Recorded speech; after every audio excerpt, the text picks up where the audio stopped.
ভাবতে পারো, যদি একদিন পৃথিবী থেকে হঠাৎ সব খাবার উধাও হয়ে যায়, না ভাত, না রুটি, না এক ফোঁটা অন্ন, তখন কি হবে মানুষের? চৈত্র মাসের এক শান্ত সময় কৈলাসে বসে আছেন ভগবান শিব আর দেবী পার্বতী।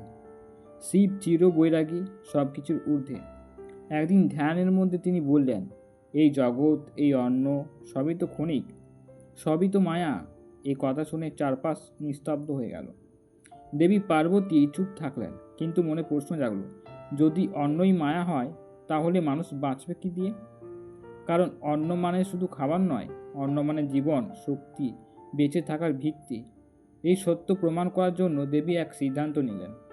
তিনি নিজের শক্তিকে গোপন করে নিলেন, আর পৃথিবী থেকে অন্ন ধীরে ধীরে হারিয়ে যেতে শুরু করলো। ক্ষেত আছে কিন্তু ফসল নেই, রান্নাঘর আছে কিন্তু রান্না নেই।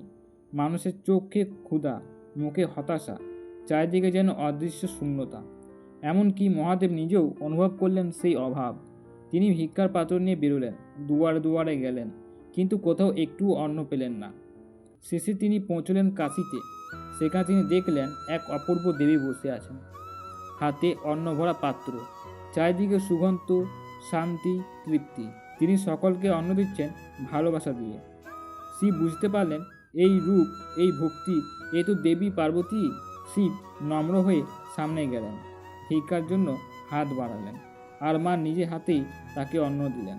সেই মুহূর্তে শিব উপলব্ধি করলেন, অন্ন কোনো মায়া নয়, অন্নই জীবন। সেই থেকেই মা অন্নপূর্ণার পূজা শুরু হয় চৈত্র শুক্লা অষ্টমীতে। এই কাহিনী আমাদের শেখায় যে অন্ন কখনো অপচয় করা উচিত নয়। অন্নই ঈশ্বরের আশীর্বাদ।